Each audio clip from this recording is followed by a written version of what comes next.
अहमर के अचानक शदीद जख्मी होने से पूरे घर में कोहराम मच जाता है। शारिक शदीद घबराहट का शिकार है क्योंकि उसे इल्म है कि अगर पुलिस को असलियत मालूम हो गई तो उसकी जिंदगी मुकम्मल तौर पर बर्बाद हो जाएगी। दूसरी तरफ बिलाल फौरन अहमर को अस्पताल मुंतकिल करने की कोशिश करता है। शारिक बार बार बिलाल को खामोश रहने की धमकी देता है, मगर बिलाल साफ साफ कह देता है कि अब वो उसकी धमकियों में नहीं आएगा और शारिक को अपने किए का हिसाब देना होगा।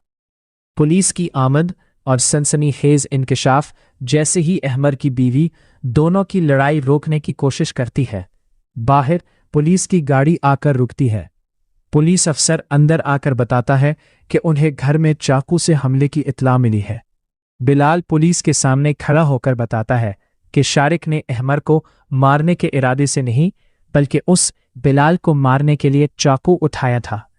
ताहम बिलाल एक और बड़ा इंकशाफ करता है कि इस सारे खेल के पीछे कोई और शख्स है जो अभी भी इसी घर में मौजूद है। ये सुनते ही शारिक की बीवी घबराकर दरवाजे की तरफ देखने लगती है। रोशनी का जाना और मशकूक शख्स का फरार, इसी दौरान अहमर को कुछ देर के लिए होश आता है। वो पुलिस को बताता है कि जिस चाकू से इस पर हमला हुआ वो शारिक का नहीं था। इससे पहले कि अहमर इस शख्स का नाम लेता, अचानक कमरे की बत्ती चली जाती है और अंधेरे का फायदा उठाते हुए एक मशकूक शख्स घर से भाग निकलता है। पुलिस फौरन दरवाजे बंद करवा देती है। फरार होने वाला शख्स भागते हुए अपना मोबाइल फोन फर्श पर छोड़ जाता है। पुलिस को इस फोन में एक पैगाम मिलता है जिस पर लिखा होता है, काम मुकम्मल हो गया है, अब शारिक को भी रास्ते से हटा दो। ये पढ़कर शारिक के होश उड़ जाते हैं और वो अपनी बीवी से जवाब तलब करता है। इसकी बीवी रोते हुए बताती है कि अगर इसने सच बोल दिया तो घर के कई रिश्ते हमेशा के लिए ख़त्म हो जाएंगे।